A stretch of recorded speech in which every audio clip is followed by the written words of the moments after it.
Masechet Yebamot, daf Mem Tet, on va commencer la Mishnah qui est en haut de la page. Ezehu Mamzer. Qu'est-ce qu'on appelle Mamzer? Alors je voudrais faire une petite introduction avant d'étudier la Mishnah elle-même. La Torah nous dit Lo yavo Mamzer bikahal Hashem.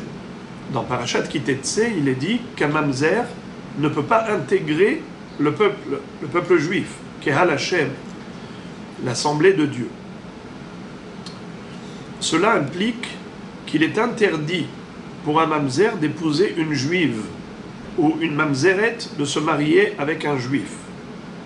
Ils peuvent se marier entre eux, mamzer et mamzeret, ou avec des guérim, mais pas avec des juifs ni avec des goïm.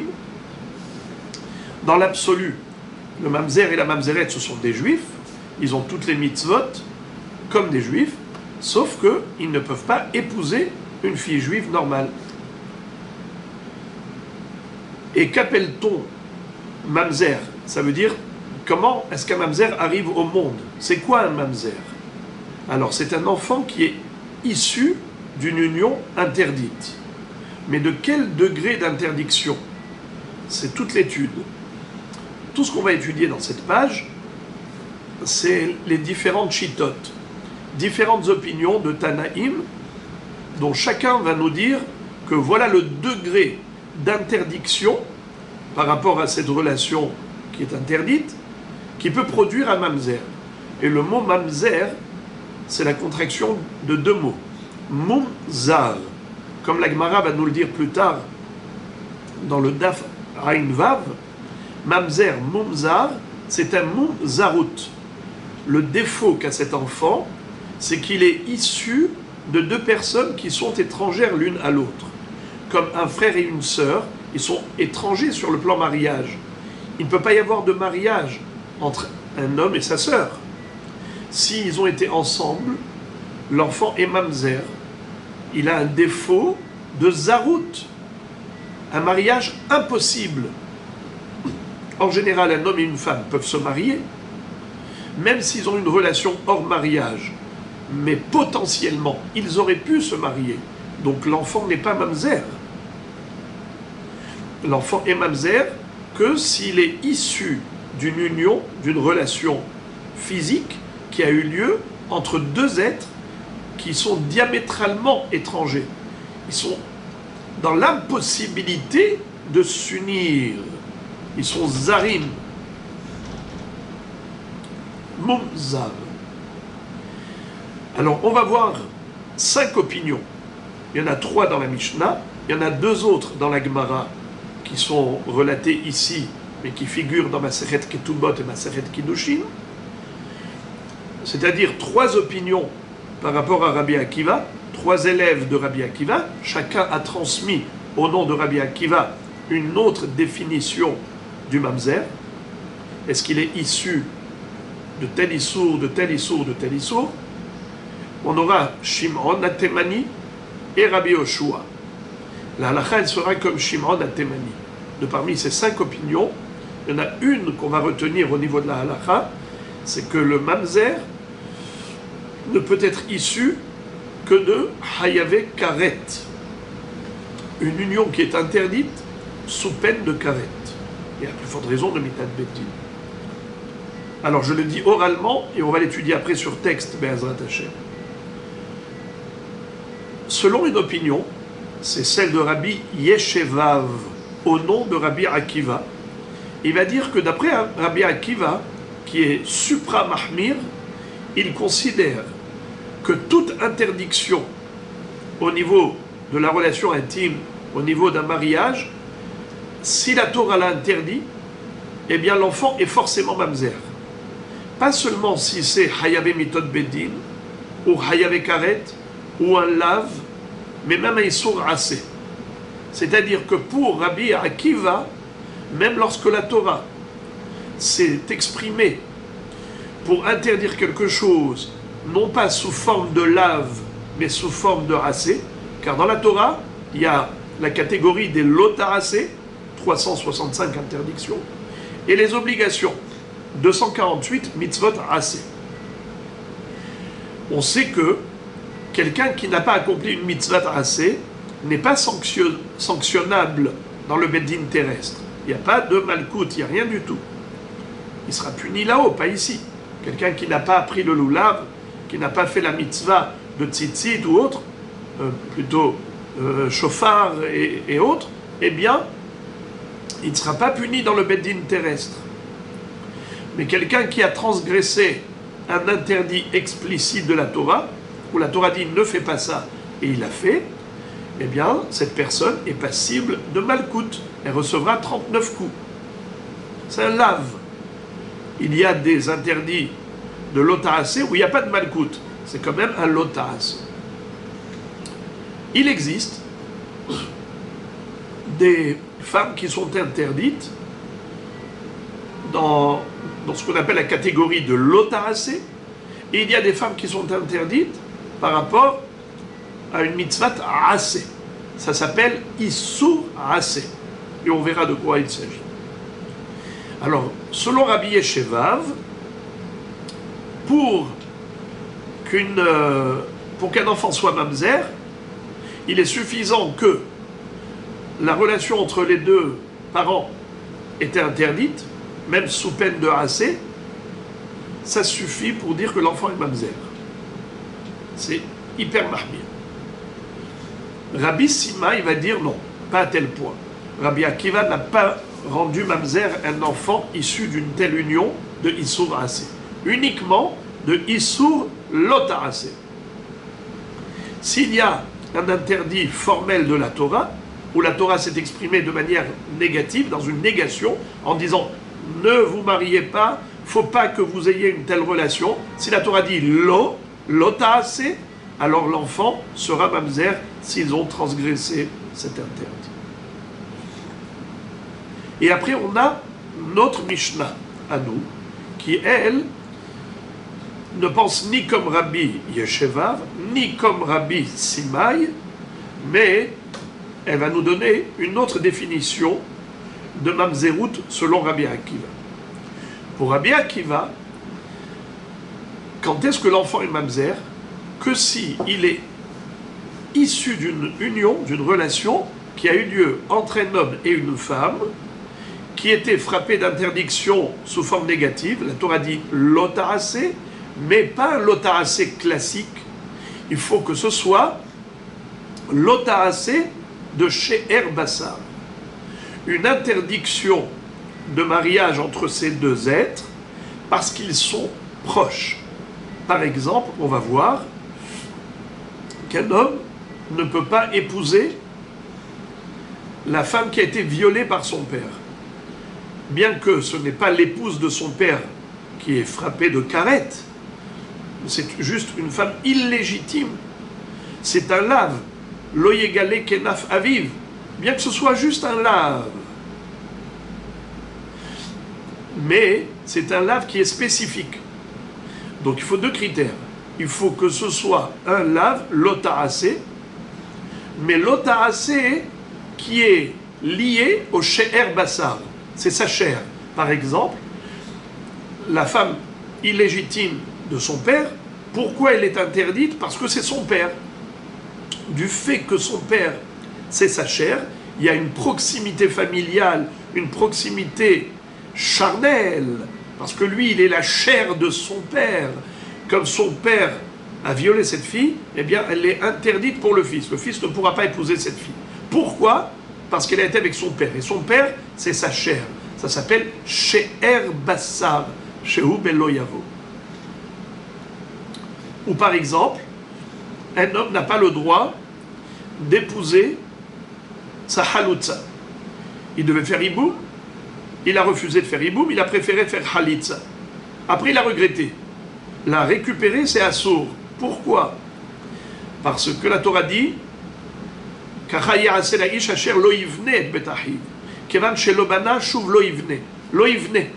dans le futur, après la halitza, il n'a plus le droit de la récupérer pour être bonnet de betahiv.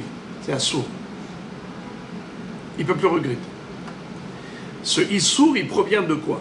Du fait que cette femme était l'épouse de son frère. Son frère, c'est sa chair. she'er basar. Kol shehi she'er basar belo yavo. La Torah dit lo yavo, n'a pas le droit d'aller avec elle, parce que c'est she'er basar. Donc, pour notre Mishnah, Rabbi Akiva ne considère mamzer que des enfants issus d'une union interdite par la Torah. Premièrement, il faut que ce soit un lotaracé, loyavo. Deuxièmement, il faut que ce soit lotaracé qui est de la catégorie de she'er basar, c'est-à-dire des femmes qui sont interdites parce que c'est une femme qui est en rapport avec sa chair. Par exemple, la femme, l'ex-femme de son frère. Son frère, c'est sa chair. La violée de son père c'est sa chair. Mais si c'est un autre issour, par exemple, Mahazir Grouchato, quelqu'un qui veut récupérer son ex, c'est assour parce qu'elle s'est remariée avec quelqu'un d'autre. Il a répudié, elle s'est mariée avec quelqu'un d'autre. Ensuite, l'autre l'a également répudiée. Maintenant, il veut la récupérer. Si il a une relation avec elle, il transgresse un lave. Mais ce n'est pas un interdit qui passe par le she'er basar, car elle n'est pas interdite parce qu'elle est la femme de son frère ou de son père. Tout simplement, c'est parce que c'est son ex. Cette femme est interdite. Ça s'appelle l'otaracé, un interdit. Stam. Mais c'est pas she'er basar. C'est comme ça que Rashi, dans la Mishnah, mais surtout le premier Rashi de même tête à Amoudbet, nous explique cette définition, cette répartition. Car selon Rashi, notre Mishnah à nous dans Daf Mem Tête est en mahloket avec la Mishnah dans Daf Mem Dalet. Car dans Daf Mem Dalet, nous voyons que la Mishnah dit au nom de Rabbi Akiva que celui qui est Mahzir Grouchato, celui qui récupère son ex, alors que c'était assour, parce qu'elle s'est mariée en attendant avec quelqu'un d'autre, eh bien l'enfant sera mamzer d'après Rabbi Akiva. Ça va d'après qui? D'après Rabbi Simai. La Mishnah dans Daf Mem Dalet, elle va d'après Rabbi Simai, qui lui ne distingue pas entre une femme interdite parce qu'elle est she'er basar ou une femme interdite tout court. Dans tous les cas de figure, l'enfant sera mamzer d'après Rabbi Akiva. Mais notre Mishnah, c'est comme ça que Rashi la comprend, c'est que notre Mishnah ne considère pas mamzer l'enfant d'un mahzir grouchato. Car mahzir grouchato, d'après Rashi, ce n'est pas un she'er basar. Behemet Tosfot ne sont pas d'accord. Regardez la dernière ligne de Tosfot en bas. Il est écrit Venir el rabenutam de mahzir grouchato vesota havu hayave lavin de she'er she'ena masurim ela mishum ishut. Behemet Tosfot considère que Mahzir Grouchato, ou une femme sota qui a trompé son mari et avec laquelle il n'a pas le droit d'avoir de relation désormais, eh bien, puisque c'est sa femme, c'est sa chair, Ishtok et Goufo. Et donc ça s'appelle aussi She'er. Pour Tosfot, il n'y a pas de mahloket entre cette Mishnah et la Mishnah même Dalet, puisque même Mahzir Grouchato, ça s'appelle She'er Basar. Mais d'après Rashi, notre Mishnah ne considérerait pas mamzer le fils d'un Mahzir Grouchato. Alors on commence l'étude du texte. Ezeu mamzer. Qu'appelle-t-on un mamzer qui n'a pas le droit d'épouser une juive? Kol she'er basar shehu belo yavo. Toute femme qui est interdite parce qu'elle est liée à sa chair, il a une proximité charnelle avec elle, c'est-à-dire, comme dit Rashi, par exemple, Hanose et Halutsato, celui qui va se marier ou avoir une relation avec sa Halutsa. Au début, il devait faire Iboum avec elle, parce que c'est la femme de son frère qui est mort sans enfant. Au lieu de faire Iboum, il a fait Halitza, après il a regretté. Maintenant, il y a un lave. Il n'y a plus le Issour Eshet Ah, il y a le Issour de Loïvne. C'est pas Hayav Karet, c'est un lave classique. Mais ce lave classique est relatif au She'er. C'est She'er Bassar, parce que c'était l'épouse de son frère. Son frère, c'est sa chair. Ou encore, nous dit Rashi, quelqu'un qui va aller avec Anousat Aviv, la femme illégitime de son père. Son père a violé ou séduit une jeune fille, il ne s'est pas marié avec elle, donc ce n'est pas l'épouse de son père. Tout de même, il n'a pas le droit d'aller avec elle, se marier avec elle. Cette relation est interdite et elle donnerait naissance à un mamzer. S'il y a un enfant qui va naître de cette relation, il a été avec la Anousat Aviv, selon Rabbi Akiva, l'enfant est mamzer. Pourquoi? Parce que c'est un loyavo qui est lié au she'er bassar. L'interdiction d'aller avec elle, c'est parce que c'est celle qui était avec son père. Et son père, c'est sa chair. Ce sont les deux exemples que donne Rashi. Alors je relis. Kol she'er bassar, shehu belo yavo, divrei Rabbi Akiva. Shimon hatemani omer, kol shehayavim alav karet bidei shamay. Selon Shimon hatemani, il n'est pas question de considérer mamzer un enfant qui est issu d'une relation interdite par un interdit classique. Il faut que ce soit un interdit grave qui est frappé de karet. Si en effet la relation était interdite sous peine de karet, l'enfant qui va naître de cette relation est considéré mamzer. Et à plus forte raison, s'il est hayav mita bidei shamay. Il faut le savoir que dans Parashat Haremot et Kedoshim, à la fin de Haremot et à la fin de Kedoshim, on a toute la série des Harayot. Dans Haremot, la Torah nous présente la série des femmes interdites, qu'on appelle Harayot, et dans Parashat Kedoshim, elle nous parle des sanctions. Le point commun, c'est que toutes les Harayot sont Hayav Karet. Mais, il y en a parmi elles qui sont encore plus graves que d'autres, c'est qu'elles sont même passibles de peine capitale. Pour certaines, il n'y a pas que karet, il y a même éventuellement Hayuv mita bebeddin. Hayavim mita beddin. Pas seulement karet bidei shamay. Rabbi Shimon Hatemani nous dit que il est suffisant que cette femme soit interdite sous peine de karet pour que l'enfant issu de cette relation soit considéré mamzer. Ve'alacha kidvarav, de manière très rarissime, la Mishnah ici a tranché la halacha. Et elle dit la halacha, elle est comme lui, comme Shimon Hatemani qui a dit que mamzer c'est mechayave kritut. Ve'Rabbi Yoshua Omer, kol shehayavim alav mitat beddin. Rabbi Yoshua nous dit que le mamzer est un enfant qui est issu d'une relation qui est gravement interdite, mais de la peine maximale, c'est-à-dire mitat beddin. Si c'est un issour assez, il n'y a pas de mamzer. Issour lota assez, il n'est pas mamzer. Lota assez chez Eshbo Karet, il n'est pas mamzer. Quand est-ce qu'il sera considéré mamzer? Que s'il est issu d'une relation qui est frappée d'interdiction sous peine de mitat beddin, de la peine capitale. Alors à ce moment-là, puisque cette avéra est tellement grave, c'est qu'elle est potentiellement sanctionnable par la peine capitale, alors à ce moment-là, l'enfant est mamzer.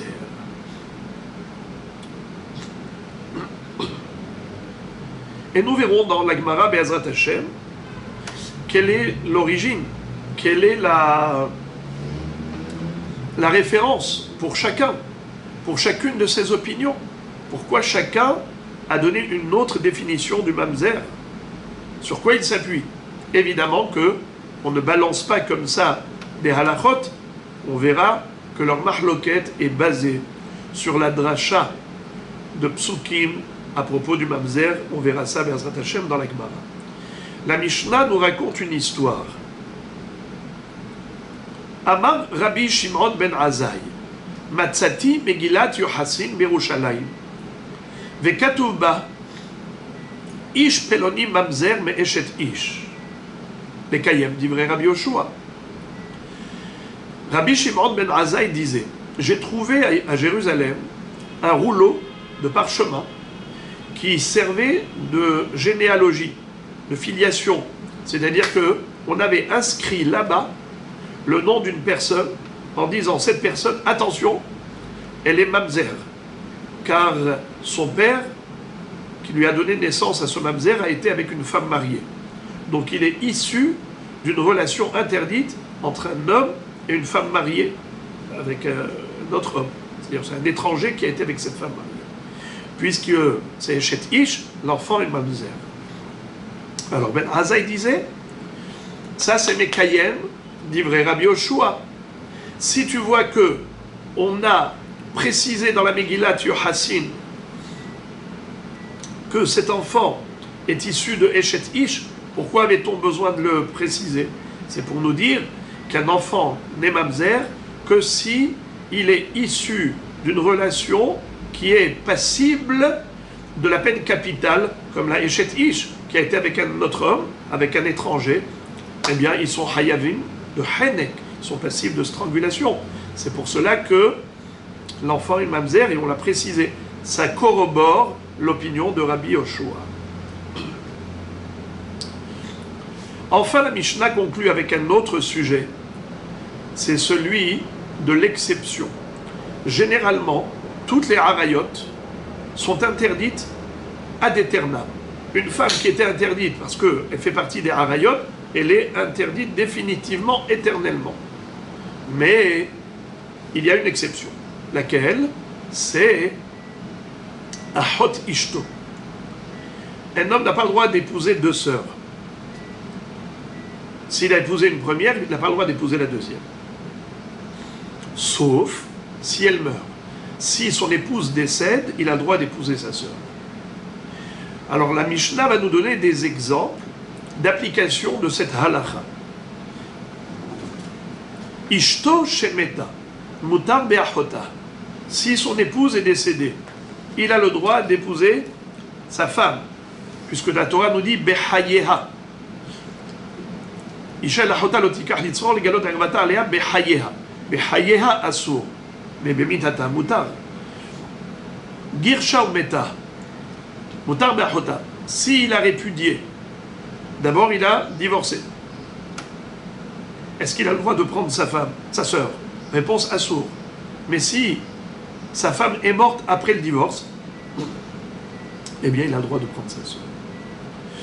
Niset le aher ou meta. Imaginons que il a répudié son épouse, il a divorcé, et elle s'est mariée avec un autre homme. Et après cela, elle est morte. Est-ce qu'il a le droit d'épouser sa sœur? Pareillement, il a le droit. Maintenant, on va parler de Yebama. Yebamto shemeta, mutar be'achota. Normalement, quand un homme a perdu son frère et il doit faire hiboum avec sa belle-sœur, il n'a pas le droit d'épouser la sœur de la Yebama. Mais si la Yebama est morte, c'est comme sa femme qui est morte, il a le droit d'épouser sa sœur. Halatzla umeta, mutar be'achota. Il lui a fait halitza. Donc, c'est comme s'il lui a donné le guet à cette Yebama. Et ensuite, elle est morte. Mutar be'achota. Il a le droit d'épouser sa sœur. Niset le'acher ou meta. Mutar be'achota.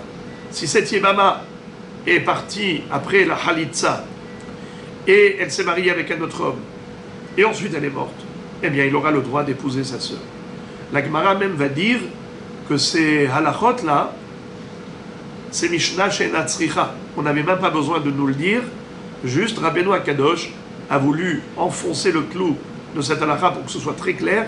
Donc, il nous a cité tous les cas de figure possibles et imaginables pour l'application de cette règle, à savoir que l'interdiction n'est en vigueur que du vivant de son épouse, mais pas après sa mort. Gemara. Maïtama de Rabbi Akiva. La Gemara demande quelle est la raison de Rabbi Akiva. Pourquoi Rabbi Akiva considère qu'un mamzer est un enfant issu d'une relation qui est interdite en tant que lotaracé, mais en plus, il faut que ça appartienne à la catégorie de She'er Bassar, un issour qui passe par la proximité charnelle qu'a cet homme avec cette femme. Comme on a dit, c'était la femme de son frère. Son frère, c'est sa chair. avec laquelle il a une proximité charnelle, ou celle qui a été violée par son père. Son père, c'est sa chair. Alors, d'où Rabbi Akiva, selon notre Mishnah qui cite Rabbi Akiva, a déduit que le mamzer ne serait considéré comme tel que si il est issu de ce genre de issour. Réponse d'Irtiv, Lo yikach ish et eshet aviv, velo yegale kenaf aviv, kanaf shera'a aviv, lo yegale, vesavar la ki Rabbi Yehuda, de amar, be'anusat aviv hakatuv medaber, de aviala hayav lavin, vesamichle, lo yavo mamzer bikahal Hashem, alma mehane have mamzer. Il y a un pasouk dans Parashat Kitetse, Lo yavo mamzer bikahal Hashem. Mais juste avant, il y a un autre pasouk qui est Lo yikach ish et eshet aviv, velo yegale kenaf aviv. Et ensuite, Lo yavo mamzer bikahal Hashem. C'est pour nous dire, au travers de cette juxtaposition qu'a faite la Torah, ce hekesh, cette smichut, c'est pour nous dire qui s'appelle mamzer, qui est défini en tant que tel, c'est celui qui est issu d'une relation interdite, comme lo yegale kenaf aviv. Que veut dire ne pas dévoiler les ailes de son père? La Torah dit d'abord lo yikach ish et eshet aviv, il ne faut pas prendre la femme de son père, mais ça, ce n'est pas un chidouche, ça c'est une répétition dans le Sefer Devarim, alors qu'on l'a déjà dit dans Parashat Haremot et Kedoshim, où on a la liste des harayot. Là-bas il est écrit qu'un homme n'a pas le droit d'épouser l'ex-femme de son père. Lo yikach ish et eshet aviv. De ce fait, ici, c'est une répétition. Mais la Torah, qu'est-ce qu'elle rajoute? Une chose qu'on n'a pas vue dans les harayot. Velo yegale kenaf aviv. Et il ne doit pas découvrir la nudité de cette femme que son père avait déjà découvert ses ailes. C'est-à-dire, avait déjà dénudé un homme. Son père avait déjà une relation avec cette femme. C'est qui celle-là? Alors il s'agit d'une fille qui a été violée par son père, ou séduite par son père, pas épousée en bonne et due forme. Ce n'était pas sa femme légitime. Et malgré tout, bien que ce ne soit pas la femme légitime du père, la Torah interdit au fils d'épouser cette jeune fille. C'est ça le pirouche de Velo yegale kenaf aviv. Il ne doit pas dévoiler les ailes de son père.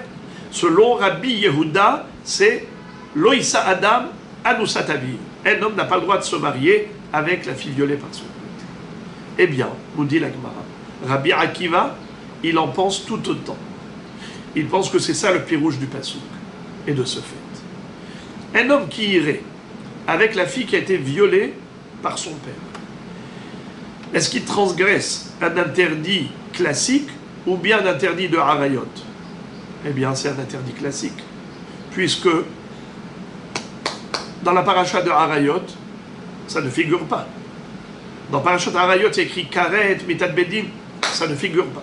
Donc il n'y a pas de Karet ou Mitat Beddin pour cette femme-là qui est Anusat Aviv. C'est juste un lave. Voilà pourquoi notre Mishnah nous a dit Ezehu Mamzer, Kol She'er Basar, Shehu Belo Yavo, divrei Rabbi Akiva. Selon Rabbi Akiva, relaté par notre Mishnah, pour que l'enfant soit Mamzer, il faut avoir transgressé, même un issour classique, même pas un niveau de karet, mais à condition que ce soit chez Herbassar, que ce soit un issour qui passe par la proximité charnelle, entre lui et son père par exemple. Pourquoi il n'a pas le droit de prendre cette fille, qui est une étrangère? C'est parce qu'en fait elle était déjà avec son père, qui est sa chair. Donc la courva, la proximité qu'il a avec son père, c'est une courva de chez Herbassar. C'est sa chair, son père. Et donc, comme elle était avec son père, lui n'a pas le droit d'y aller. Et s'il va avec elle, l'enfant sera mamzer. Voilà pourquoi la Torah les a juxtaposés. La Gemara pose une question. Et elle dit, d'accord, j'ai bien compris Mais je voudrais savoir, où les rabbis Simaï, des Merabé Sh'ar Hayave Lavin, des laves des She'er. Rashi nous explique que ce rabbi Simaï, on le retrouve dans Masechet Ktubot, Daf Kaftet, et Masechet Kiddushin, Daf Samerchet. Lui, il disait comme ça. Min hakol aya ose Rabbi Akiva mamzerim, chutz mi almana le Kohen Gadol sheose halalin, velo mamzerim. Rabbi Simaï nous retransmet l'opinion de Rabbi Akiva, telle que lui l'a entendue, l'a comprise. Et il dit que Rabbi Akiva considère mamzer un enfant qui est issu de tous les Hayavé Lavin. Par exemple, Mahzir Grouchato, qui n'est pas chez Herbassar. L'enfant sera tout de même mamzer. Alors que d'après notre Mishnah, c'est comme ça que Rashi comprend, un enfant qui va naître de Mahzir Grouchato, un homme qui a récupéré son ex, qui en attendant s'est marié avec un étranger, ensuite elle a été divorcée, elle a divorcé, et maintenant il a récupéré, l'enfant qui va naître de cette relation, selon notre Mishnah, il ne sera pas mamzer. Mais selon Rabbi Simaï, oui, il sera mamzer.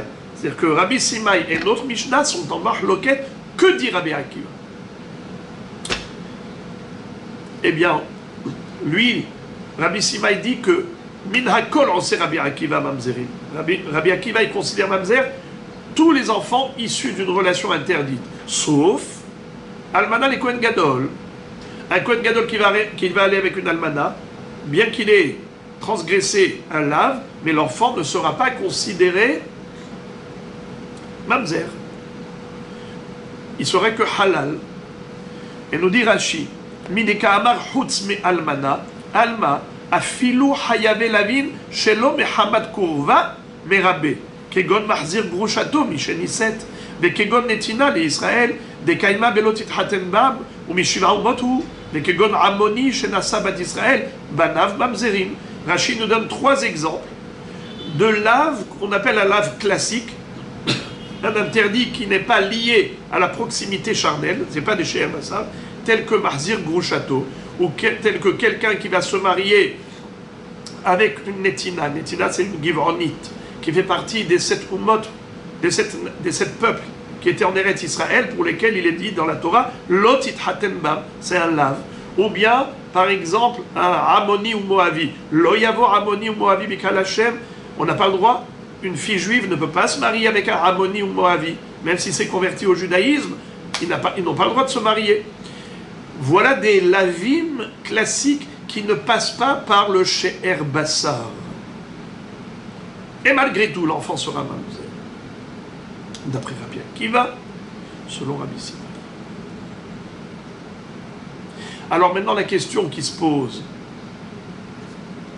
quelle est la référence?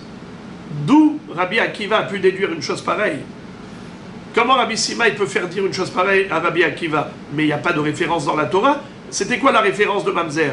La juxtaposition, lo yigaleke nafaviv et lo yavo mamzer.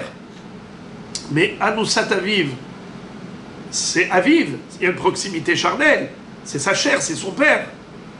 Mais Mahzir Grouchato, Netina, Moavi, Amoni, il n'y a pas de proximité de chez Herbassar. Alors, d'où Rabbi Akiva aurait pu déduire que cet enfant serait mamzer? Première question. Deuxième question. Ul Rabbi Yeshevav, Demerabe Afilu Hayave Ase. On a, toujours dans Ktubot et Kiddushin, Rabbi Yeshevav. Rabbi Yeshevav, lui également, a cité l'opinion de Rabbi Akiva, mais selon une 3e version. Il dit que Rabbi Akiva considère mamzer un enfant qui est issu d'une relation interdite, pas seulement si c'est un lave de She'er Bassar, pas seulement un lave classique, mais même un Issour Assez. Qu'est-ce que c'est que Issour Assez? Dans la Torah, on a des catégories de Lota Assez, des catégories de Assez. Parfois, on déduit une interdiction d'un langage positif. Quand le langage est négatif dans la Torah, ça veut dire négation, ne fait pas, ça s'appelle l'otaracé qui est clair.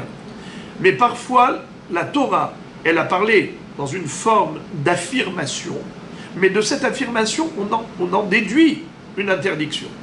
Par exemple, il est écrit dans Parashat Ki Tetse, Lo tetaev adomi ki achichahu, Lo tetaev mitzri ki geraita be'artzo, Banim asher ivaledu lahem, dor shelishi yavo lahem mikahal Hashem. C'est-à-dire, les Égyptiens ou les enfants de Esav, les Édomim, il ne faut pas les repousser totalement. S'ils se convertissent au judaïsme, à la 3e génération, ils pourront se marier avec des juifs. Avec des juives. Un mitzri qui se convertit au judaïsme, la 1re génération et la 2e ne pourront pas épouser des juifs. La 3e, oui, parce que c'est écrit Dor Shelishi Yavo Lahem Mikal Hashem, puisqu'ils nous ont offert une terre d'accueil en Eretz Goshen, alors nous on n'est pas ingrats. Et de ce fait, on accepterait un mitzri qui s'est converti au judaïsme, mais la 1re génération, 2e, ne peut pas se marier avec une juive, 3e génération, oui, il peut épouser une juive. Également, un descendant de Esav, comme Esav et Yaakov étaient des frères, fils de Yitzhak Avinu, alors on ne va pas les repousser totalement. Si un descendant de Esav se convertit au judaïsme, 1re et 2e génération ne peuvent pas épouser une juive, mais les 3e génération, oui. Dor Shelishi Yavo Lahem Mikahal Hashem. Alors la Gemara fait la déduction suivante. Elle dit Dor Shelishi, oui, mais Dor Rishon, Dor Sheni, non. Ce qui fait que le Dor Rishon et le Dor Sheni, c'est interdit pour eux de se marier avec une juive, mais par rapport à quel interdit? Ce n'est pas un interdit sous forme de l'ota'asé. La Torah n'a pas dit qu'après leur conversion, ils ne peuvent pas épouser une juive. La Torah a dit, après leur conversion, à la 3e génération, ils peuvent épouser une juive. C'est une affirmation. Et par déduction, on a compris la négation. La Torah n'a pas formulé la phrase sous forme de l'ota'asé. Elle a dit, voilà ce qui est permis, et on en déduit ce qui est interdit. Ça s'appelle lav haba miklal asé asé. Un interdit qui découle d'une affirmation positive, ça a un statut d'une mitzvat asé, et pas de mitzvat lota'asé. Donc il n'y aura pas de malkout, par exemple. Quelqu'un qui transgresse un interdit classique, eh bien il reçoit 39 coups. Mais quelqu'un qui transgresse un asé, il n'y aura pas de malkout. Alors maintenant, qu'est-ce que disait Rabbi Yeshevav au nom de Rabbi Akiva?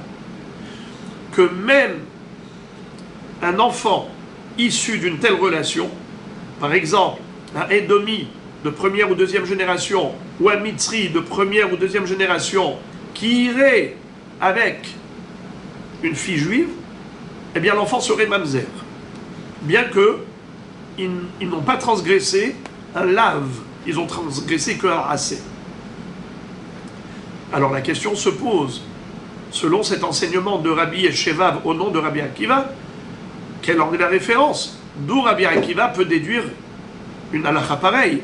Pourtant, la Torah, quand elle a juxtaposé la notion de mamzer, lo yavo mamzer mikal Hashem, elle a juxtaposé à quoi? À Issour, lota'asé, velo yegale kenaf aviv, lo yikach ish et eshet aviv, velo yegale kenaf aviv. Donc on ne peut pas rajouter plus que ce qui est écrit. La réponse, alors d'abord on va lire la question dans le texte. Je relis. Ou les rabbi Simai, des merabé, she'ar hayave lavim, des lav de she'er, ou le rabbi Yeshevav, des merabé afilou hayave assez. D'où ils apprennent ça? Réponse, nafka lehu mi velo. Ils le déduisent de la lettre vav. La Torah, quand elle a écrit velo yegale kenaf aviv, elle n'a pas écrit lo yikach ish et eshet aviv. Lo yegale kenaf aviv. Elle a écrit velo yegale kenaf aviv.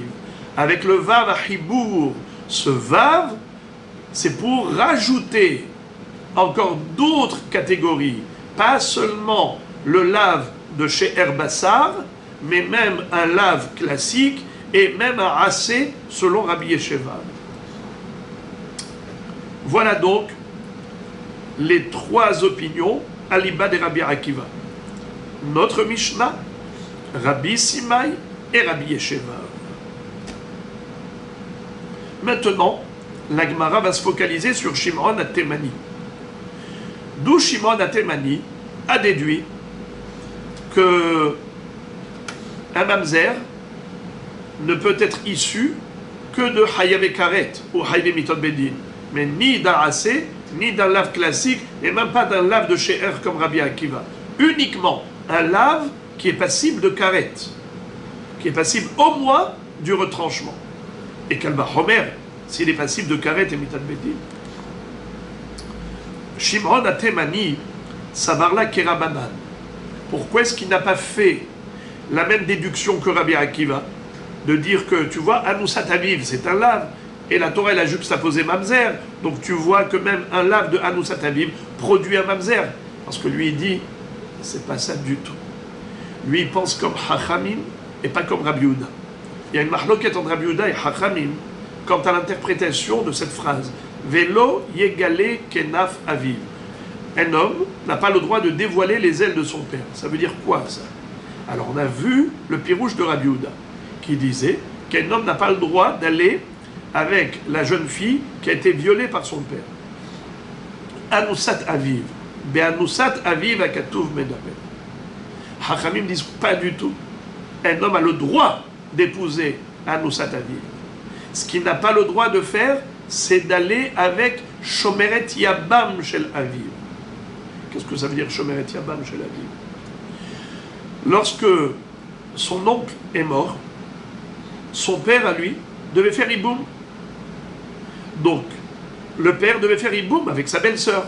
Qu'est-ce qu'a fait le fils? Au lieu de laisser son père faire Iboum, il a devancé son père, il est parti avec sa tante, avec la femme de son oncle. C'est de cela qu'il s'agit. Donc, Loïkar Ish et Eshet Aviv, mais Loïgale Kenaf Aviv. Un homme ne doit pas aller avec l'ex-femme de son père, et il ne doit pas non plus aller avec l'ex-femme de son oncle. Ça veut dire la veuve qui attend le hiboum avec son père. Cette femme, de toutes les façons, elle était interdite déjà en tant que harayot. Un homme n'a pas le droit d'aller avec sa tante, ça figure dans Parashat Harayot. Mais on rajoute ici encore un lave. Deuxième lave pour le même issour. Velo yigale kenaf aviv. Est-ce que cette femme-là, elle est frappée de karet? Oui. Ça fait partie des harayot. Eh bien maintenant tu comprends. Puisque la Torah a juxtaposé Lo yavo mamzer mikal Hashem au pasuk Velo yigale kenaf aviv, qui veut dire Shomeret Yabam shel Aviv, un homme ne doit pas dévoiler les ailes de son père. Ça veut dire ne pas aller avec la Shomeret Yabam de son père. S'il a été avec elle, alors ça donne un mamzer. C'est pour ça qu'on a le pasuk de Lo yigale kenaf aviv, Shomeret Yabam, qui est passible de karet, et Lo yavo mamzer, pour dire qu'un mamzer, c'est un enfant issu d'une relation interdite sous peine de karet. Voilà la référence selon Shimon HaTemani. Et maintenant, nous allons passer à Rabbi Yoshua. Vers Rabbi Yoshua. Et Rabbi Yoshua, d'où il sait que un mamzer, c'est uniquement un enfant issu d'une relation qui était interdite, gravement interdite, très gravement interdite, passible de la peine capitale, qui est potentiellement condamnable à mort. Si on avait tous les ingrédients réunis, à l'époque du Beth Amikdash, où le Beddin était, le Sanhedrin était là-bas, au Lishkat Hagazit, et qu'il y avait eu de témoins qui l'ont averti, ainsi de suite. Là, l'enfant est mamzer. D'où il le sait. Alors, regardez comment il fait la dracha, une dracha un peu spéciale. Rabbi Yoshua lichtov rahamana lo yegale, lo yikach velo yegale lamali. Et là, là, arikama, mi lo yikach ad lo yegale have mamzer. Tfe lo have mamzer. Très spécial. Regardez ce que fait Rabbi Yoshua comme dracha. Il dit normalement, Bichlal, la Torah n'avait même pas besoin d'écrire le Loïka. Elle aurait pu écrire Loïegale Kenaf Aviv. Pourquoi elle a écrit juste avant Loïka Ish et Eshet Aviv? Mais ça, c'est déjà écrit dans Parashat Haremot et Kedoshim. Qu'un homme n'a pas le droit d'aller avec la femme de son père. Pourquoi la Torah se répète ici?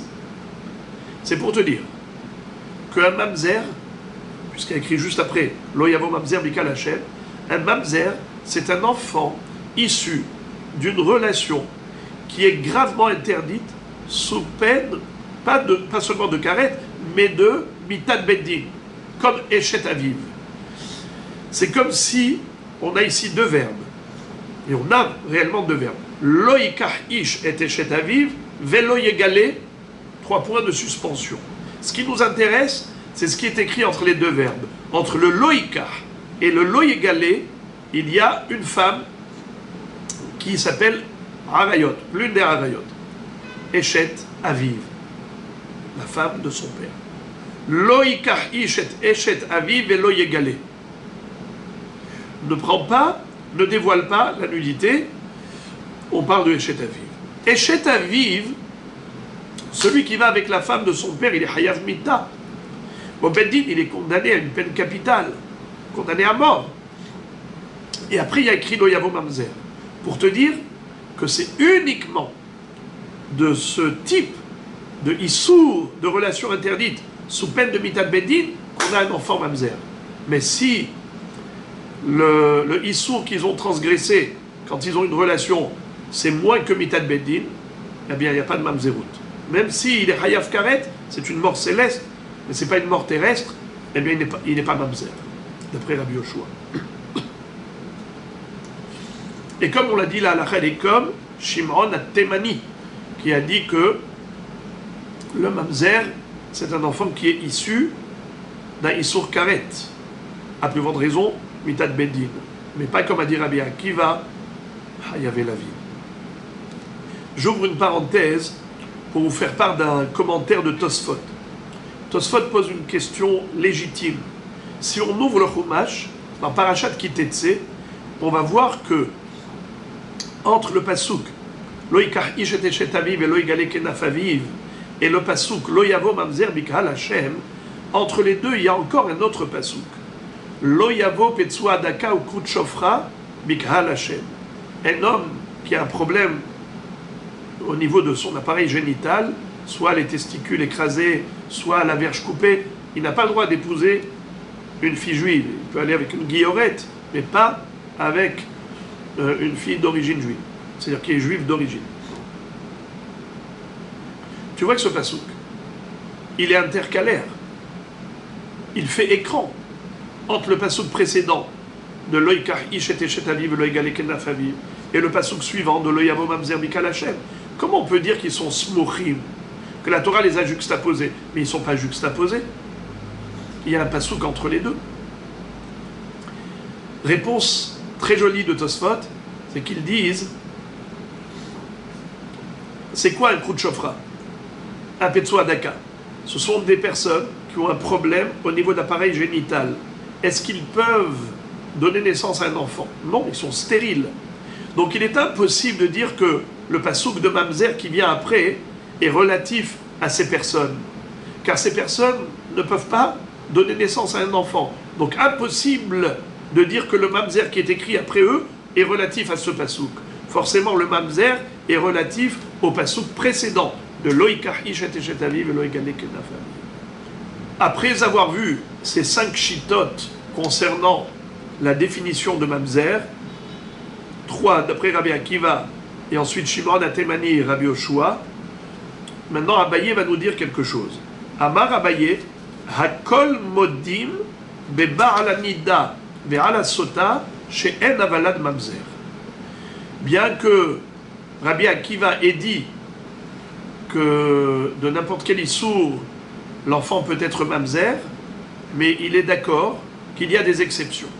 Par exemple, quelqu'un qui a une relation avec une femme nida, par exemple même un mari avec son épouse, sa femme n'a pas été au mikvé. Et donc, tant qu'elle n'a pas été au mikvé, elle est nida. S'il a une relation avec elle, il est hayav karet.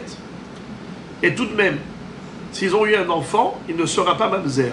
Comment ça se fait? C'est une question même sur Shimron Atemani, qui a dit que si on transgresse un issour de karet, eh bien, l'enfant est mamzer. Comment ça se fait que Baal Nida, l'enfant n'est pas mamzer? Également, à Baal Sota, un homme qui a une femme, une épouse, qui l'a trompé. Elle a commis un adultère, elle a été avec un autre homme. Donc désormais, elle est interdite à son mari. Imaginons que son mari a une relation avec elle malgré l'interdiction. Il a transgressé un lave. Lo yuchal ba'ala rishon lekarta hare asher utama'a. Pourquoi est-ce que l'enfant n'est pas mamzer? Normalement, il aurait dû être mamzer d'après Rabbi Akiva, puisqu'il y a ici un issour lave. Réponse: pourquoi ces deux issourim font exception? Nida de atapseba kedushin, shenemar utehi nidata alav, afilu beshat nidata atapseba kedushin, sota nami de atapseba kedushin. En fait, on avait dit que la notion de mamzer, c'est la contraction de deux mots. Mumzar. L'enfant a un défaut, c'est qu'il est issu d'une relation entre deux personnes pour lesquelles il y a une impossibilité de se marier. Est-ce que, par exemple, un homme peut se marier avec sa sœur? Il lui dit Ariat mekudeshet li betaba'adzu. Est-ce que c'est Tofes Kiddushin? Non. Puisque les Kiddushin ne sont pas Tofsim, donc ils sont Zarim. Ils ne peuvent jamais s'unir. Il n'y a même pas de potentiel d'union. Ils restent zar l'un envers l'autre, et donc l'enfant, il est le moum de cette zarout, mamzer. Donc c'est une règle. L'enfant est mamzer quand il est issu d'une relation dont l'union est impossible. Il ne peut pas y avoir de mariage entre ces deux parents. Mais s'il peut y avoir des kiddushin, alors l'enfant n'est pas mamzer. Prenons l'exemple maintenant de la nida. Est-ce qu'un homme dont sa femme est nida, est-ce que les kiddushin ont sauté? Pas du tout. Il reste marié même avec sa femme nida. Ou par exemple la sota, elle a trompé. Est-ce que maintenant qu'elle a trompé et qu'ils n'ont pas le droit maintenant d'aller ensemble, est-ce qu'elle est libre? Est-ce qu'elle peut aller maintenant se remarier avec quelqu'un d'autre? Jamais de la vie. Il lui faut un guet. Tant qu'elle n'a pas reçu le guet, elle reste encore mariée avec son mari, bien qu'ils n'ont pas le droit d'avoir des relations, ils n'ont pas le droit de mener une vie conjugale, mais ils sont considérés au niveau du statut, elle s'appelle Eshet Ish. Donc nous voyons que les Kiddushin Tofsim, la femme Sota ou la femme Nida, elle est Mekudeshet avec son mari. Et de ce fait, bien que ils ont eu une relation interdite, l'enfant ne sera pas mamzer, parce que Kiddushin Tofsim. Voilà les deux exceptions selon Abaye. Et la Gemara va nous dire qu'on retrouve une braïta qui soutient cette thèse. Tanya Name Hachi. On a trouvé une braïta qui dit pareil. Hakol modim beba'al anidda ve'al asota ve'al shomeret yabam she'en avlat mamzer. Tout le monde est d'accord pour dire que celui qui a une relation avec la nida, bien qu'il ait chayav karet, ou avec la sota, bien qu'il ait transgressé un issour d'aller avec sa femme sota, ve'al shomeret yabam. La Braïta rajoute encore un troisième cas dont Abaye n'avait pas évoqué, c'est Shomeret Yabam. Shomeret Yabam, c'est quoi? Une femme qui attend le hiboum. Elle n'a pas le droit d'aller avec un étranger. Elle doit aller avec son beau-frère. Imaginons qu'un étranger a une relation avec elle. L'autre, elle a transgressé ce issour d'aller avec un étranger. Est-ce que l'enfant sera mamzer? Eh bien, la Braïta nous dit que non. Elle n'a balade mamzer. Pour quelle raison? Alors, je ne vais pas expliquer tout de suite la raison. Je vais la donner par la suite. La Gemara demande, Vé Abaye. Pourquoi Abaye n'a pas cité ce troisième cas. Shomeret Yabam. Il aurait dû dire Hakol Modim. Tout le monde est d'accord pour dire, bien que la Shomeret Yabam n'a pas le droit d'aller avec un étranger, mais si tout de même elle a été Beissour, eh bien l'enfant n'est pas mamzer. C'est ça ce que Abaye aurait dû dire, comme dans la Braïta. Pourquoi il n'a pas dit la même chose? Alors en fait, Abaye, Shomeret Yabam, mais Sabkale, Ikerav, Ikishmuel. Parce que Abaye avait un safek. Est-ce que c'est Rav qui a raison ou est-ce que c'est Shmuel qui a raison? Alors on va expliquer. Il y a une mahloket entre Rav et Shmuel à propos de Shomeret Yabam. Cette mahloket, on va le retrouver, Be'ezrat Hashem, bien plus tard dans le Daf Tzadik Bet, Masechet Yebamot. Rav va dire que normalement, un homme qui a transgressé un interdit, il a pris une bague, il a dit Areat Mekudeshet li à une femme qui lui était interdite, mais un interdit classique, pas karet ou hayve mitot bedin, hayave lavin. Alors la halakha elle est que kiddushin tofsin be hayave lavin. La halakha elle est que les kiddushin tofsin. Pas comme Rabbi Akiva qui a dit que en kiddushin tofsin be hayave lavin. La halakha elle est comme hachamim que kiddushin tofsin. Rav va dire, bien que hachamim pense qu'en général kiddushin tofsin be hayave lavin, mais il y a une exception. Il y a une femme qui est frappée d'une interdiction classique et tout de même en kiddushin tofsin. C'est qui? C'est la Shomeret Yabam pour un étranger. Si au lieu d'aller avec son beau-frère, elle était avec un étranger, eh bien, si cet étranger lui dit est-ce que kiddushin tofsim? Non. D'où il apprend ça, Rav? Il dit parce que la Torah écrit Lotihye eshet amet achutza. C'est quoi Lotihye? D'habitude, la Torah, quand elle nous interdit une relation avec une femme, elle emploie d'autres termes. Lo yegale, lo ikar, lo yavo. Mais là, Lotihye. C'est quoi Lotihye? Alors nous avons une règle. Le verbe être, c'est l'allusion à Kiddushin. Quand la Torah veut parler d'une femme qui va être l'épouse d'un homme, eh bien, elle va nous parler de Havaya. Elle va le conjuguer au verbe être. Par exemple, il est écrit Veyatsa vehaïta leishaher. Elle va être la femme d'un autre homme. Donc le Kiddushin s'appelle Havaya, le verbe être. Or ici, la Torah dit Lotihye eshet amet achutza. Elle ne sera pas la femme d'un étranger, les Ishzar. En disant elle ne sera pas, ça veut dire qu'il ne peut pas y avoir le verbe être. Il ne peut pas y avoir de Kiddushin entre cette Shomeret Yabam et l'étranger. Donc Rav va dire, c'est l'exception qui confirme la règle. En général, Kiddushin, Tofsin, Behayav et Lavin. Quelqu'un qui est Mekadesh, une femme qui lui est interdite, ça prend effet. À l'exception de quelqu'un qui va dire à une Yebama, Areat Mekudeshet li. Là, Lotihye Eshet Amet Arutza Leishza. Ça, c'est le grand Hiddush de Rav. Par contre, Shmuel va dire, ah non, Shmuel va dire, je ne suis pas sûr que Rav ait raison, que c'est cela l'intention de la Torah, de dire Lotihye que En Kiddushin Tofsin. Peut-être que c'est le contraire. La Torah veut dire Lotihye, ça veut dire Kiddushin Tofsin. Et ces Kiddushin qui sont Tofsin, je te les interdis. Je t'interdis de faire même Kiddushin. Et donc, au contraire, si la Torah interdit les Kiddushin, c'est que Kiddushin Tofsin. Parce que si les Kiddushin n'étaient pas Tofsim, je ne vais pas t'interdire ce qui est impossible. Donc, justement, les Kiddushin sont possibles entre un étranger et la Yebama. Et la Torah lui dit, ne fais pas cet acte. Shmuel a un doute.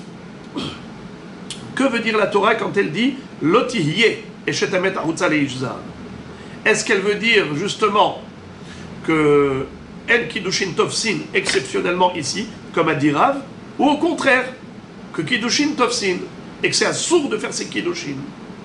Étant donné qu'il a un safek, si jamais ça s'est passé, que quelqu'un à donner des kiddushin à une yébama, eh bien il faudra un get misafek.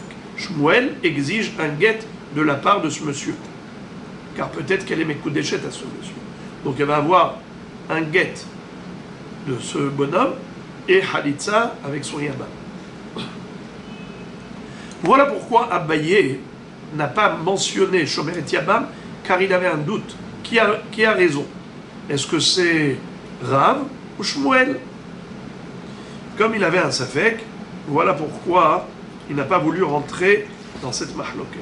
Et maintenant la Gemara revient à l'histoire qu'a raconté Shimon ben Azai, qu'il avait trouvé un rouleau de parchemin dans lequel on retrouvait l'histoire du mamzer, que monsieur un tel était mamzer, fils d'une Eshet Ish qui a trompé son mari. Mais maintenant la Braïta, que va citer la Gemara, va développer davantage en nous disant que dans cette Megillah, il y avait écrit encore d'autres choses. Tane, Shimon ben Azai Omer, Matzati Megillat Yohasin Birushalayim, Vekatuv ba, Ish Peloni, Mamzer, me Eshet Ish. Un tel est considéré mamzer, issu d'une femme mariée.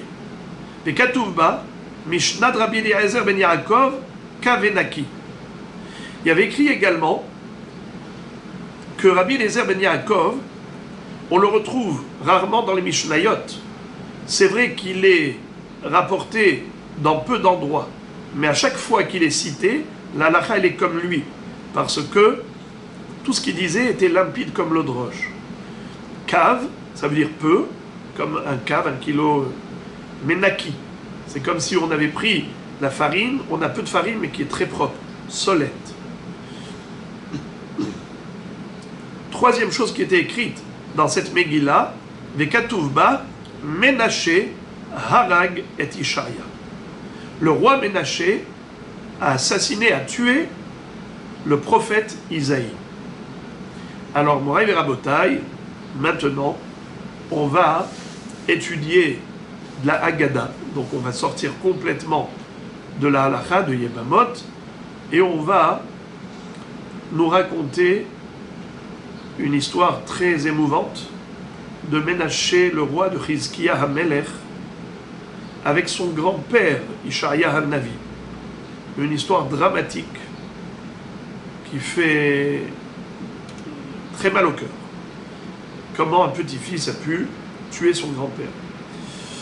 Alors racontons un peu le contexte, même si ce n'est pas raconté ici, mais il est bon de savoir dans quel contexte les choses se sont déroulées. On le sait que le roi Hizkiya était l'un des meilleurs rois d'Israël. Il avait entraîné tout le peuple juif à l'étude de la Torah,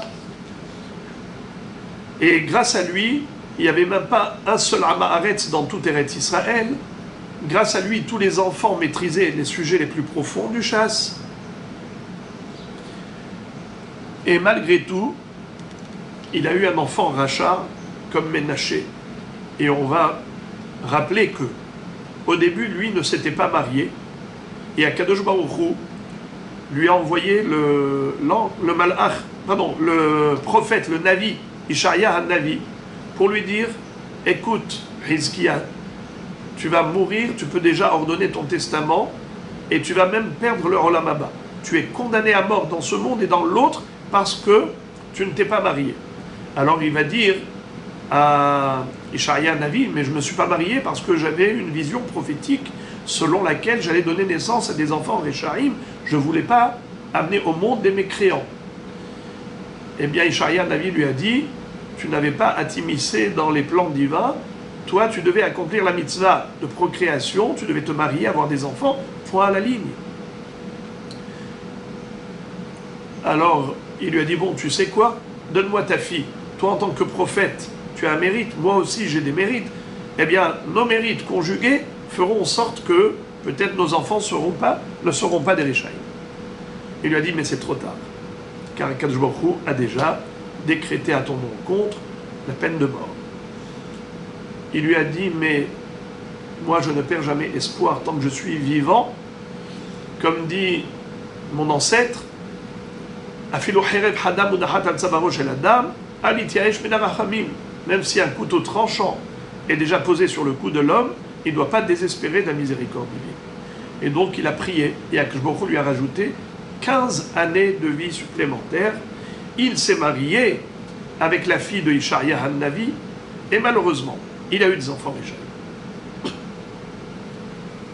Son fils, Ménaché, a succédé à son père sur le trône d'Israël quand Hizkiya, Amelech et Niftar. Ce fils-là, Ménaché, était le plus grand des Réchaïm, fils du plus grand des Tzadikim. Il a même introduit une statue d'idole dans le Beth Amikdash. Et il a tué énormément de monde, il a versé énormément de sang à Yerushalayim.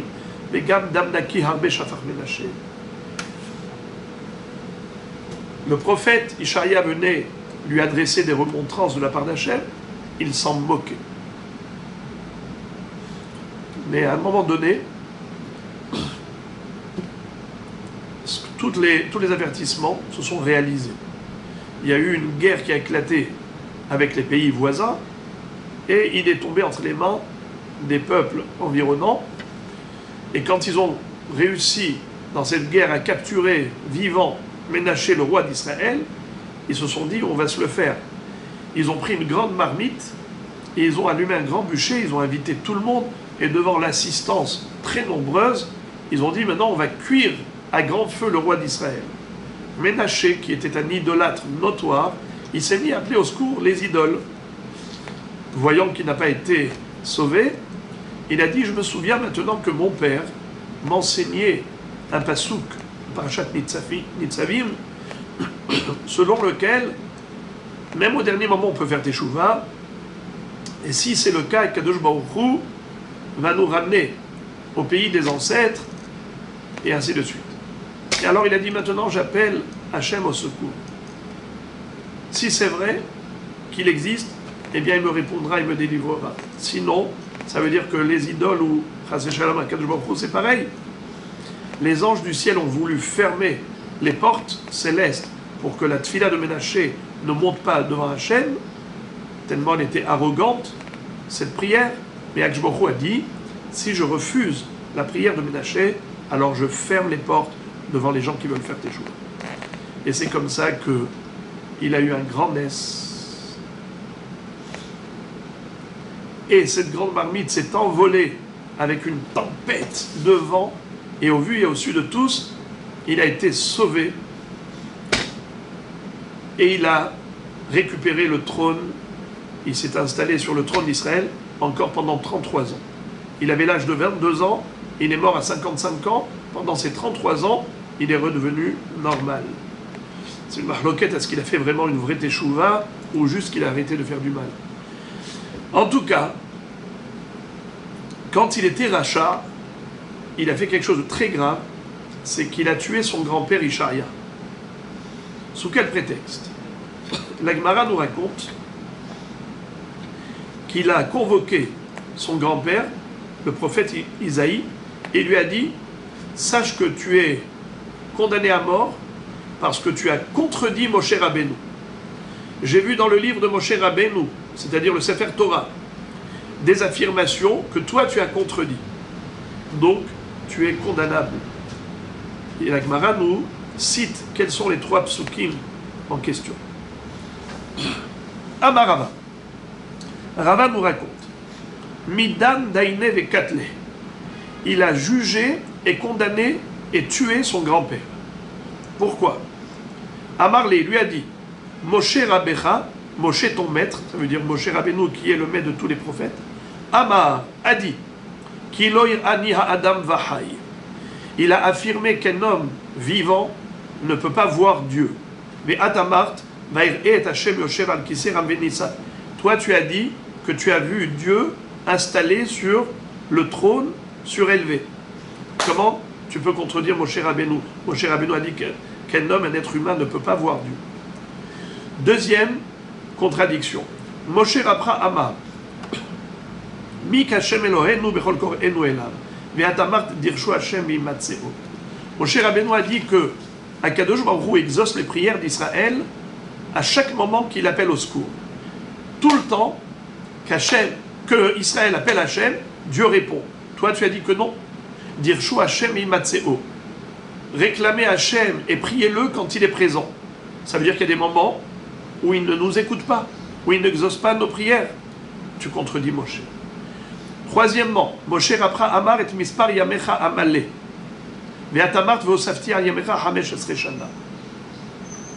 Moshe Rabbeinu a adressé une bénédiction au Bnei Israël en disant, si vous respectez la Torah, au nom d'Hachem, si vous respectez la Torah, eh bien, je compléterai les jours de votre vie. Mispar yamecha amale. Ça veut dire que vous aurez une vie pleine. Et toi, tu as dit, ve'osafti al yamecha hamesh esre shana. Toi, tu as dit que il est possible qu'un homme ait plus d'années de vie que ce qui a été prévu et programmé initialement par Hachem. Mais Moshe Rabbeinu lui-même a dit que même si on se comporte très bien, au maximum, on ne peut mériter comme longévité, comme survie, le maximum que ce qui était programmé au départ. Un homme ne peut pas avoir plus de crédit de vie que ce qui était programmé. Toi, tu as dit que, papa, quand mon père était malade, tu es venu lui dire au nom d'Hachem que Akadosh Baruch Hu va lui rajouter 15 années de vie. Puisque au moment où Chizkia, ça j'ai oublié de le dire, au moment où Chizkia le roi avait prié, Akadosh Baruch Hu lui a rajouté 15 ans de vie. Il s'est marié avec la fille de Ishaïa Navi et il a eu des enfants. Mais comment Ishaïa lui a transmis le message prophétique, il lui a dit Ve'osafti al yamecha hamesh esre shana. Je rajouterai sur ta vie 15 ans. Ça veut dire qu'il est possible de rajouter 15 ans de vie sur la vie qui était programmée initialement. Or, c'est impossible. Moshe Rabbeinu a dit mispar yamecha amale. C'est comme un verre. Quand on le remplit, il est plein, on ne peut pas rajouter plus.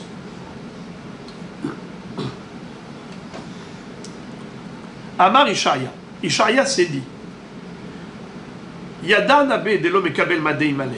Si je lui réponds à toutes ces interrogations, je sais qu'il ne va pas accepter mes réponses. Vei imale et shaviem mezid. Or, si je lui donne des réponses, il n'aura aucun argument pour me condamner à mort. Mais je sais qu'il le fera tout de même. Alors je vais le transformer en mezid. Je préfère qu'il reste shogeg. Je ne veux pas qu'il soit condamnable aux yeux d'Hachem. Incroyable. Comment un tzaddik, un grand-père tzaddik comme ça, qui pensait encore à faire en sorte que son petit-fils, aussi rachat qu'il était, qu'il ne soit pas considéré aux yeux d'Hachem encore plus coupable. En tout cas, il ne lui a pas répondu. Qu'est-ce qu'il a fait pour lui échapper? Amar Shem, Ivlar Be'arza. Il a mentionné le Shem Ameforash et il s'est englouti, il est rentré dans un tronc d'arbre. Ça veut dire que, de manière miraculeuse, il est rentré dans le tronc d'un cèdre. Donc ils ont vu comment il a disparu de la circulation, il est dans le cèdre. Qu'est-ce que fait Ménaché au lieu d'être impressionné?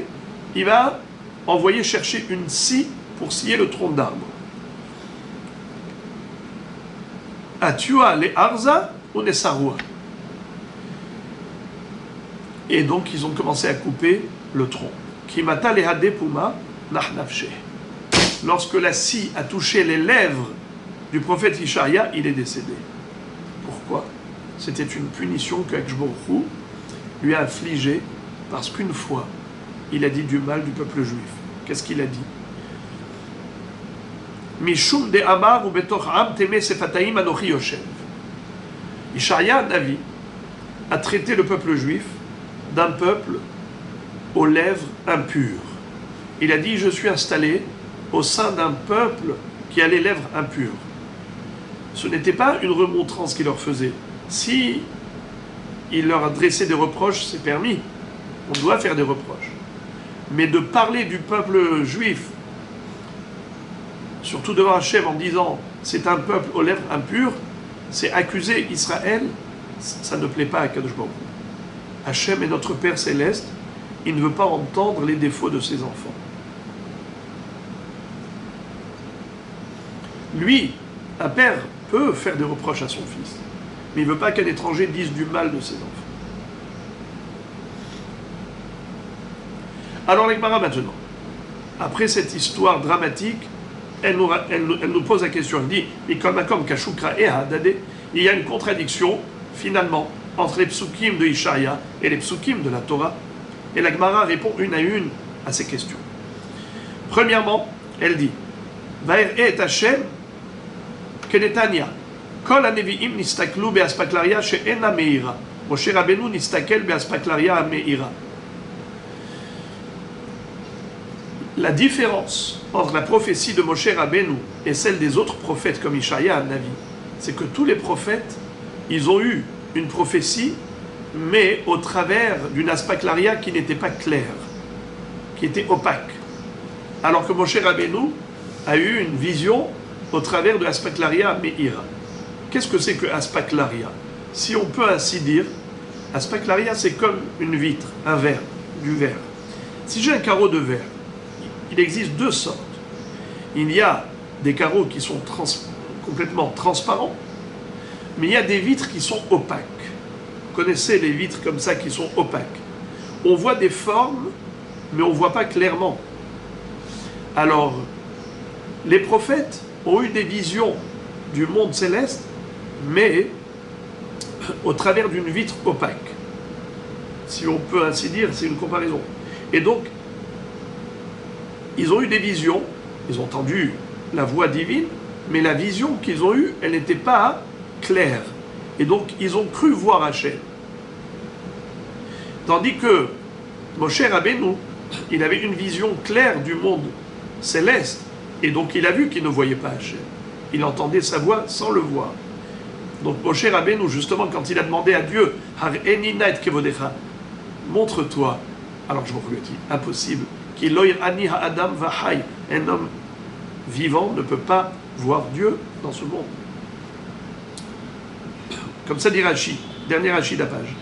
Nistaklu be'aspaklaria she'ena meira, ve'kisvurim lir'ot, ve'lo ra'u. Ou Moshe nistakel be'aspaklaria meira, ve'yada she'lo ra'u befanav. Deuxième contradiction. Dirshu Hashem bimatseo. Moshe Rabbeinu a dit qu'Hachem est toujours présent pour nous écouter. Il exauce toujours nos prières. Or, Ishaïa a dit que ça dépend des périodes. Réponse, Habi Yahid, Habet Tzibour. Si on fait Tfila Bet Tzibour, on est toujours exaucé. Si c'est Biyahid, alors ça dépendra. Si il y a des moments, oui, il y a des moments non. La Gemara dit Biyahid Emat. Quand est-ce que même le Yahid, il est sûr et certain d'être exaucé? Amarav Nachman Amarav Baravua, Elu Asara Yamim, Sheben Rosh Hashanah Yom Kippourim. C'est pendant les 10 jours de pénitence. Akadosh Baruch Hu se trouve à proximité d'Israël, et même le Yahid peut espérer d'être exaucé par Hachem, même s'il fait Tfila B'Yahid. La plus forte raison de Tfila B'Tzibour pendant les 10 jours de pénitence, c'est le Etratson en puissance. Enfin, troisième contradiction. Et mispar yamecha amalé. Moshe Rabbeinu, a priori, semble dire que même si on se comporte bien, on n'aura pas plus de vie que ce qui avait été prévu. Or, Ishaïa Navi avait dit à Chizkia, je te rajouterai 15 années de vie supplémentaires. Réponse, Tanaehi. Behemet, c'est une marloquette entre les Tanaïm à ce propos. Detania, comme il est écrit, Et mispar yamecha amale elu shene dorot zacha mashlimin lo lo zacha pohatin lo divrei Rabbi Akiva. Rabbi Akiva pense en effet que il est impossible de rajouter à l'homme plus que ce qui a été prévu pour lui. Et de ce fait, quand on dit mispar yamecha amale, ça veut dire que si un homme se comporte bien, alors il gardera son crédit. Mais s'il se comporte mal, on peut lui retrancher de ce qui était prévu. Il aura moins de durée de vie. La Chachamim omrim, les Chachamim disent que non. Zacha mosifin lo, lo zacha pohatin lo. De la même façon qu'on peut retrancher si on se comporte mal, ainsi on peut rajouter si on a un bon comportement et qu'on a des srouillottes particuliers. Ça veut dire qu'il y a 3 niveaux. Il y a normal, ce qui était prévu. Il y a moins que ce qui était prévu, quelqu'un qui meurt prématurément, Chas v'Shalom. Et on a celui qui a plus de vie que ce qui était prévu. Alors, tout dépend du niveau spirituel, de sa relation avec Akadosh Baruch Hu. Zacha, mosifim lo. Lo zacha, pohatin lo. Soit on est mosif, soit on lui retranche. Et voilà comment on comprend d'après Chachamim, la notion de Mispar Yamecha Amalé, c'est que on pourrait avoir, comme on a trouvé chez Ishaïa, un surplus. D'ailleurs, c'est ce qu'ils vont dire. Amroulo, les Rabbi Akiva, les Chachamim vont dire à Rabbi Akiva, pourquoi tu dis que c'est impossible de rajouter sur le crédit de vie initial? Pourtant, Kshbochou a dit à Chizkia Meler, par le biais de Ishaïa Navi, je te rajouterai 15 années de vie. Amar Lahem, Michelo Hosifulo. En fait, c'est pas comme ça que ça s'est passé. C'est qu'au début, quand il n'a pas voulu se marier, Kshbochou a voulu lui retrancher ses 15 années de vie. Quand il a fait tchouva et qu'il s'est marié, Kshbochou lui a rendu les 15 années de vie. Donc, Hosaf Tilecha, on lui a rajouté ce qu'on lui avait enlevé. Mais finalement, on arrive à Mispar Yamecha Amalé. On revient au niveau de la durée de vie initiale. D'ailleurs, Rabbi Akiva le prouve et le démontre. Il leur dit, Teda, quelle est la preuve? She'are Navi Omed ou Mitnabe, Hine ben nolad de Bet David, Yoshiaou Shemo, Ve'adain lo nolad Menashe. 200 ans plus tôt, il y a eu le schisme. On sait que David Amelech a eu un fils, Shlomo. Shlomo a eu un fils qui s'appelait Rehavam, mais à l'époque de Rehavam, Rehavam n'a pas mérité de continuer sa royauté et de gouverner les 12 tribus. Il y a eu la scission. Rehavam est devenu roi de 2 tribus, Yehuda et Binyamin, et Yerovam ben Nevad est devenu le roi de Aseret Ashvatim, les 10 autres tribus. Ensuite, malheureusement, comme il y a une concurrence entre les 2 rois, Yerovam, par jalousie, a commencé à entraîner Israël à l'idolâtrie, et ainsi de suite. Le prophète va dire à Yerovam, Hine ben nolad le bet David Yoshiaou Shemo. Sache que plus tard, bien des années plus tard, il va y avoir un enfant qui va naître dans la descendance de David, il s'appellera Yoshiaou. Ce Yoshiaou était un arrière-petit-fils du roi Ménaché, fils de Chizkia. Tu vois que, à ce moment-là, le prophète a déjà prophétisé l'arrivée au monde de Yoshiaou. Or, Yoshiaou était descendant de Ménaché, et Ménaché est fils de Chizkia. Mais au moment où Chizkia ne voulait pas se marier, Ménaché n'était pas censé arriver. Alors quoi? Qu'est-ce que vous allez me dire? Que malgré tout, il a eu Ménaché, mais quand ça? Dans les 15 années de vie supplémentaires, puisque d'après vous, ce n'étaient pas des années qui étaient programmées, qui étaient prédestinées à Chizkia, c'est juste un rajout. Et c'est dans ces 15 années de rajout qu'il s'est marié, qu'il a eu un enfant Ménaché, qui va avoir un descendant Yoshiaou.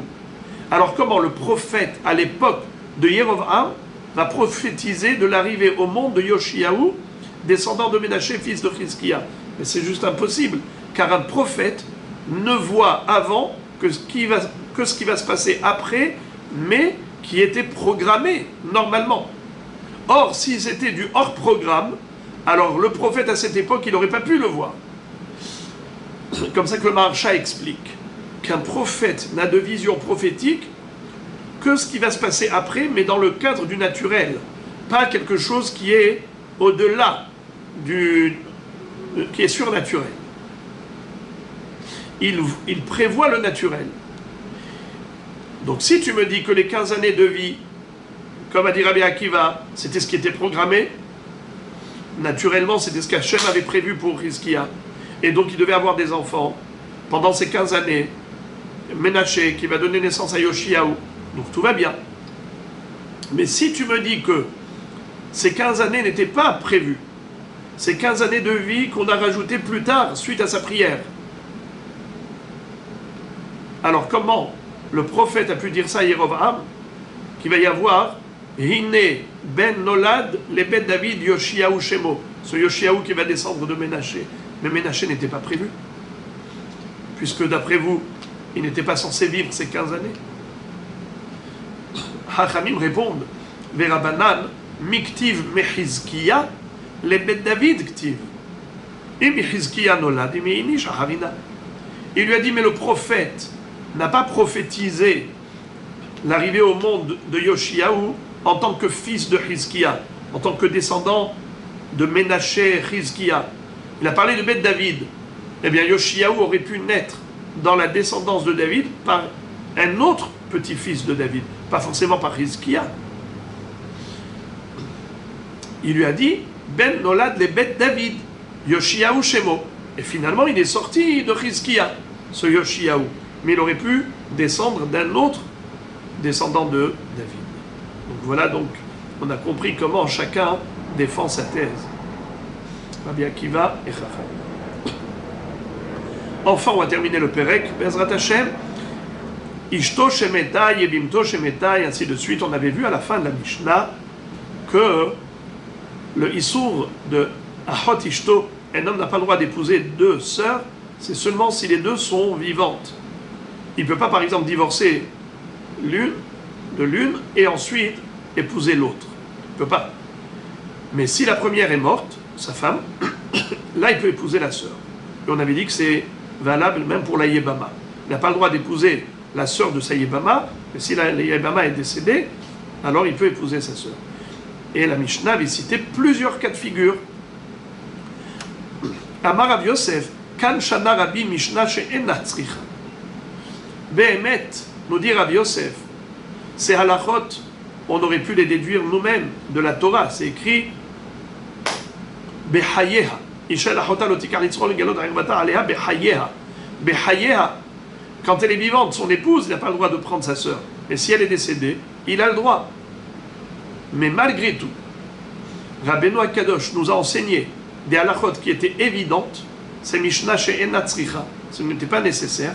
Mais pour que ce soit très clair dans notre esprit, pour enfoncer le clou, il nous a quand même présenté les cas de figure de l'application de cette règle pour qu'on connaisse la halakha à la perfection. Hadran alach acholetz liibamtu.